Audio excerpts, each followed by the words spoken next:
الحمد لله رب العالمين والصلاة والسلام على أشرف الأنبياء وسيد المرسلين نبينا محمد وعلى آله وأصحابه أجمعين ومن تبعهم بإحسان إلى يوم الدين أما بعد فأعوذ بالله السميع العليم من الشيطان الرجيم من همزه ونفخه ونفثه ومن يكفر بالطاغوت ويؤمن بالله فقد استمسك بالعروة الوثقى لا انفصام لها. حاضرین گرامی، کلمہ توحید، کلمہ طیبہ، لا الہ الا اللہ کے شروط، اس کی کنڈیشنز کے تعلق سے ہم لوگ معلومات حاصل کر رہے ہیں. اس تعلق سے 9 شروط میں سے 5 ہم نے معلوم کیے. بقیہ 4 شروط میں سے 6 نمبر کی شرط ہے القبول، یعنی اس کلمے کے معنی، مفہوم اور تقاضوں کو قبول کرنا. قبول یعنی ایکسپٹنس کا مطلب یہ ہوتا ہے کہ آپ نے زبان سے جیسے اقرار کیا ہے، دل سے اس کی تصدیق کی ہے، تو اعضاء و جوارح کے ذریعے سے، اپنے باڈی پارٹس کے ذریعے سے اس کلمے کے تقاضوں کو پورا کرنا، عمل کر کے دکھانا ہے.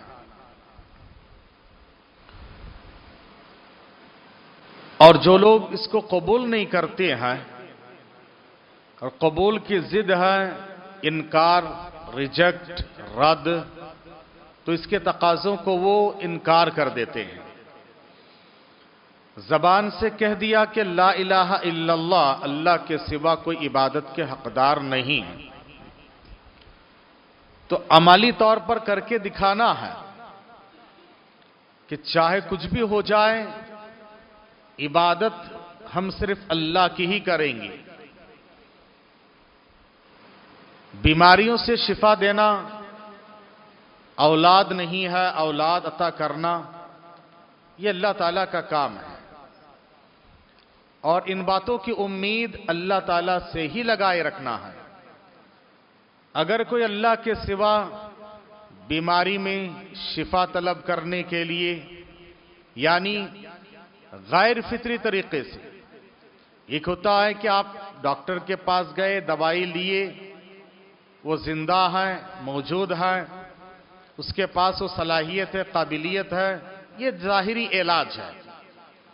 مگر علاج کے بغیر ایسے ہی کسی بابا کو پکارو، کسی کے پاس جا کر نظر و منتیں مانو، تو یوں ہی آپ کو اولاد مل جائے، یوں ہی آپ کی بیماریوں سے آپ کو شفا مل جائے، تو یاد رکھیے اس طرح کے کام وہ اللہ ہی کر سکتا ہے. غیر اللہ سے اس طرح کی امیدیں رکھنا یہ شرک کے دائرے میں ہے.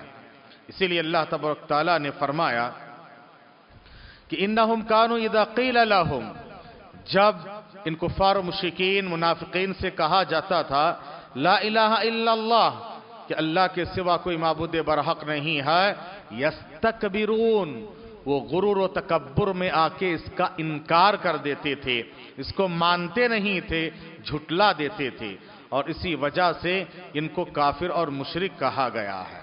حاضرین، اس کلمے کے تقاضوں کے مطابق عمل کرنا بہت ضروری ہے. اگر عمل ہماری زندگی میں نہیں ہے تو ظاہر سی بات ہے اس کلمے کے شرط کو ہم نے پورا نہیں کیا ہے. اسی لیے کہا کہ دیکھو ان الذین قالوا ربنا اللہ ثم استقاموا، وہ لوگ جنہوں نے یہ کہا کہ ہمارا رب اللہ ہے، پھر اس پہ ڈٹ گئے، جم گئے، چاہے حالات کچھ بھی ہو جائے، پہاڑ سامنے حائل ہو جائے، آندھیاں چلے، طوفان آ جائے، کسی بھی صورت میں وہ اللہ کے اس راستے سے ہٹتا نہیں ہے، کہ رب ہمارا اللہ ہے۔ اس لیے نبی نے فرمایا من رضی باللہ ربا، جو انسان راضی ہو جائے اللہ کو رب مان کر، یعنی اسی پہ وہ راضی برضا ہے، قبول کر لیا ہے اور اس کے مطابق وہ مطمئن ہے، اس کے اطمینان ہے، تو ظاہر سی بات ہے ایسے آدمی کے لیے جنت ہے۔ اور اسی طرح کی شرط اس سے قریب بات یہ ہے کہ جو 7ویں نمبر کی شرط ہے الانقیاد، یعنی تابعداری، فرما برداری، اللہ اس کے رسول نے جو باتیں کہی ہیں ان کے مطابق عمل کرے، تابعداری اور فرما برداری صرف اللہ کی ہو۔ دیکھیے ہم کہتے ہیں کہ حق حق حق حق کس کو کہا جاتا ہے؟ حق اس کو کہا جاتا ہے جس کو اتباع کا حق دیا گیا، جس کو اتباع کا حق دیا گیا، جس کو یہ اتھارٹی دی گئی کہ اس کی اتباع کرو۔ اور اتباع کا حق اللہ کے سوا صرف 2 طرح کے افراد کو دیا گیا ہے، اور وہ ہے انبیاء اور صحابہ۔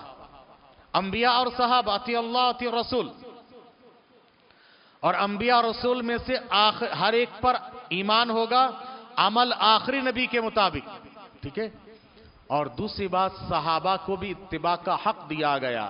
سورہ توبہ سورہ نمبر 9 آیت نمبر 100 میں اللہ نے فرمایا والسابقون الاولون من المہاجرین والانصار والذین اتبعوہم باحسان، سابقین اولین، مہاجر و انصار، صحابہ اکرام، اور جو احسان کے ساتھ ان کے نقش قدم پر چلے، اللہ ان سے راضی ہے، یہ بھی اللہ سے راضی ہے۔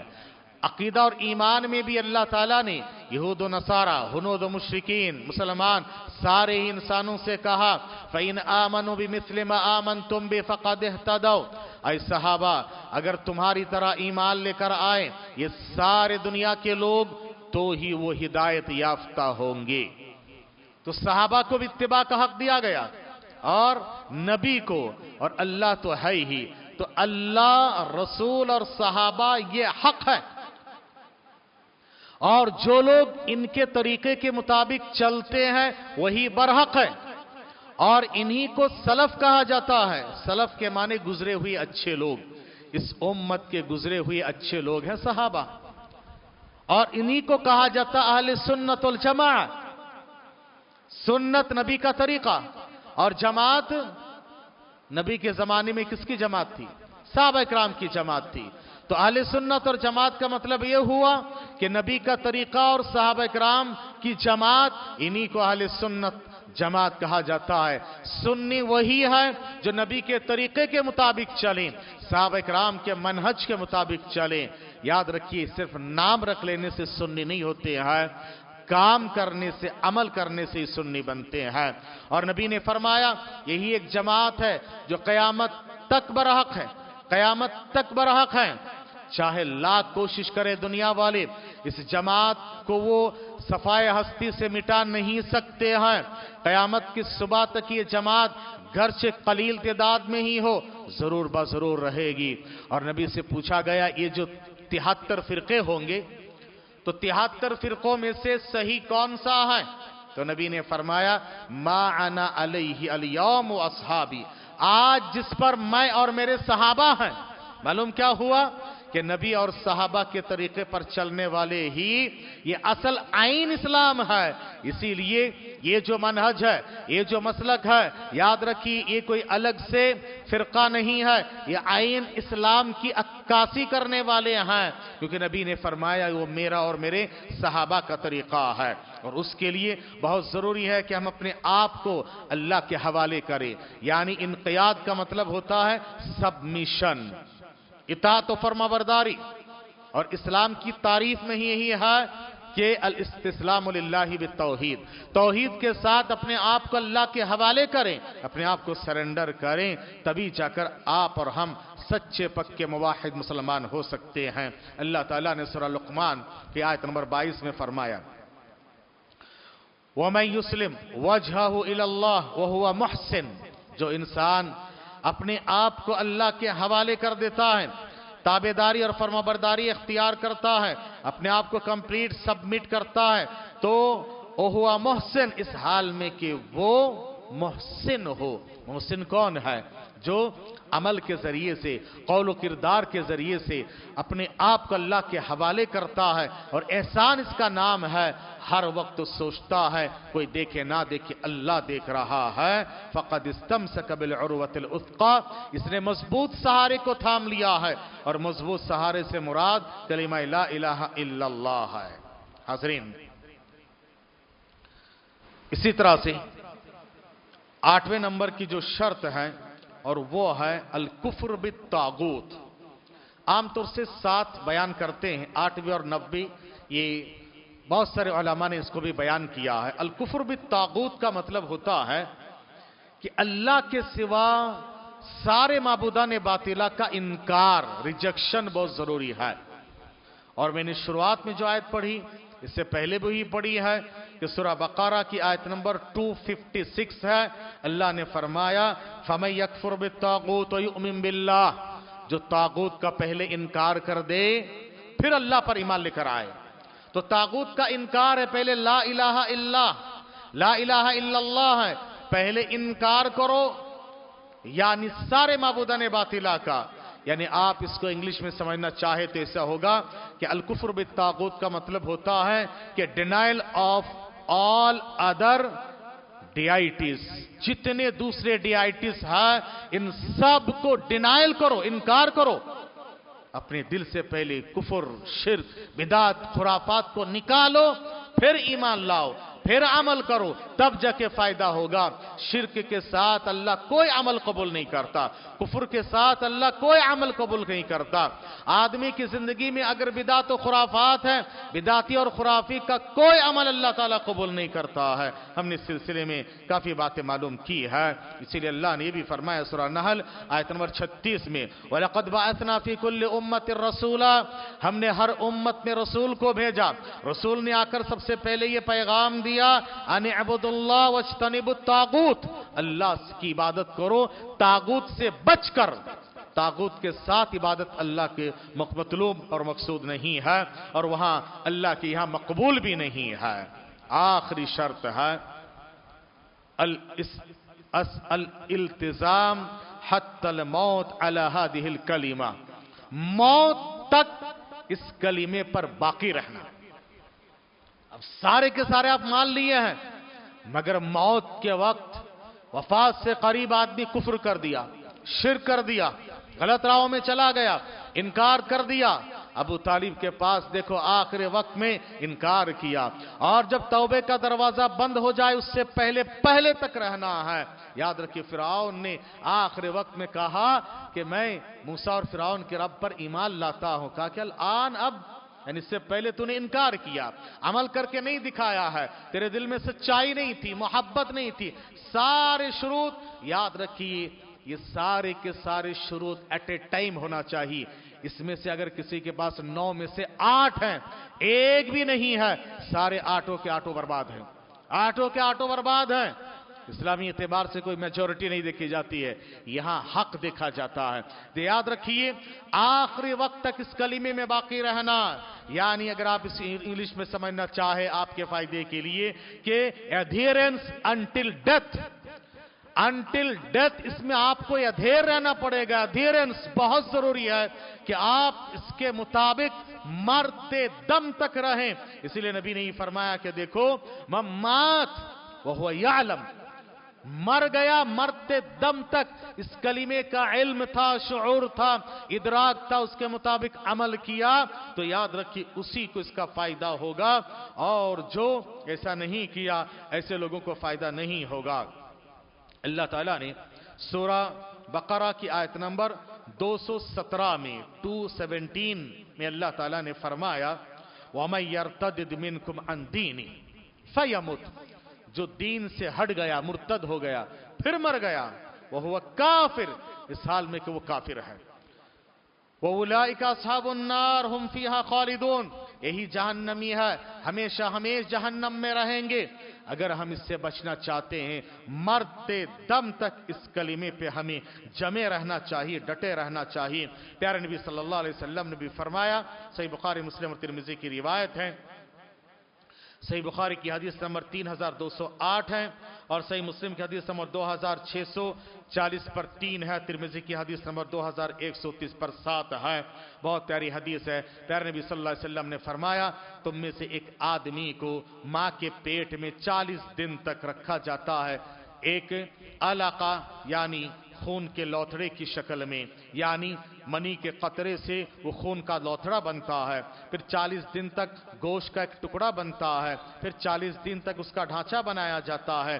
یہ 120 دن کے ہونے کے بعد اللہ کی طرف سے فرشتے آتے ہیں اور روح پھونکتے ہیں، ثم یرسل اللہ الیہ الملک، فرشتے کو بھیجتا ہے، فینفخ فیہ الروح، فرشتے روح پھونکتے ہیں اور کہا جاتا ہے فرشتے سے 4 چیزوں کا فیصلہ کر دو۔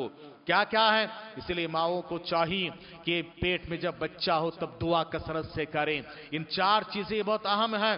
یکتب رزقا، اس کے روزی روٹی کو لکھ دیا جاتا ہے، کیا کھائے گا کیا پیے گا، روزی روٹی آپ اس وقت سے مانگنا شروع کرو اپنے بچے کے لیے، پیدائش کے بعد بھی مانگو اور پیدائش سے پہلے بھی۔ دوسرا وہ اجالا، کتنا جیے گا وہ بھی اس کی عمر میں لکھ دی جاتی ہے۔ تیسرا وہ عملا، اس کے عمل کو لکھ دیا جاتا ہے، اور ساتھ ہی ساتھ چوتھا ہے شقی و سعید، بدبخت ہوگا یا نیک بخت ہوگا، یہ ساری باتیں لکھ دی جاتی ہے۔ یہاں تک کہ نبی نے آخری جملے میں فرمایا کہ آدمی جو اچھا بندہ تھا، اہل جنت کا عمل کرتا تھا، یہاں تک کہ آخری وقت میں موت سے پہلے کوئی ایسا کام کر دیا، کفر اور شرک مبتلا ہو گیا، اہل نار بن گیا، جہنمی بن گیا۔ اور ایک آدمی جو شروع میں برا کام کر رہا تھا مگر آخر میں اس نے کفر اور شرک کو چھوڑ کے توبہ کر کے اچھا کام کیا، بنی اسرائیل کے وہ 99 قتل کرنے والا انسان آخر وقت میں احساس ہوا، اللہ تعالیٰ نے اس کو جنت میں داخل کر دیا۔ تو یہ اللہ بہتر جانتا ہے کہ نصیب میں کیا ہے۔ ہمارا کام ہے عمل کرنا ہے اور ان شروط کے مطابق زندگی گزارنا ہے، اور ان شروط کو آپ اچھی طرح سے دوبارہ ایک بار آپ کو میں ریوائز کیے دیتا ہوں کہ یہ شروط کیا کیا ہے۔ سب سے پہلے ہے علم، پہلے نمبر پہ ہے علم، اس شرط اس کلمے کا مکمل علم ہونا چاہیے۔ علم کے بعد یقین ہونا چاہیے، یقین کے بعد تیسری شرط ہے اخلاص ہونا چاہیے، اور اسی طرح سے چوتھی شرط ہے صدق، یعنی سچائی کے ساتھ دل میں اس کی سچائی ہو، صداقت ہو، یہ مانے۔ پانچویں شرط محبت، اس کلمے کے تعلق سے آپ کے دل و دماغ میں محبت ہو، اللہ کے تعلق سے اللہ کی محبت سب کے اوپر ہو۔ چھٹی شرط ہے قبول، اس کو قبول کریں عملی طور پر بھی، اور تابعداری کے ذریعے سے چھٹی شرط ہے تابعداری کے ذریعے سے، بلکہ ساتویں شرط ہے تابعداری کے ذریعے سے آپ عملی طور پر اس کا ثبوت دکھائیں، اللہ اس کے رسول کی اطاعت کریں۔ آٹھویں شرط ہے طاغوت کا انکار کرنا، اور نویں اور آخری شرط ہے موت تک اسی پہ ڈٹے رہنا، باقی رہنا۔ اللہ سے دعا کرے اللہ تبارک تعالی ہمیں اور آپ کو ان باتوں کو سمجھ کر عمل کرنے اور مرتے دم تک زندگی بھر اس پر ڈٹے رہنے کی توفیق عطا فرمائیں۔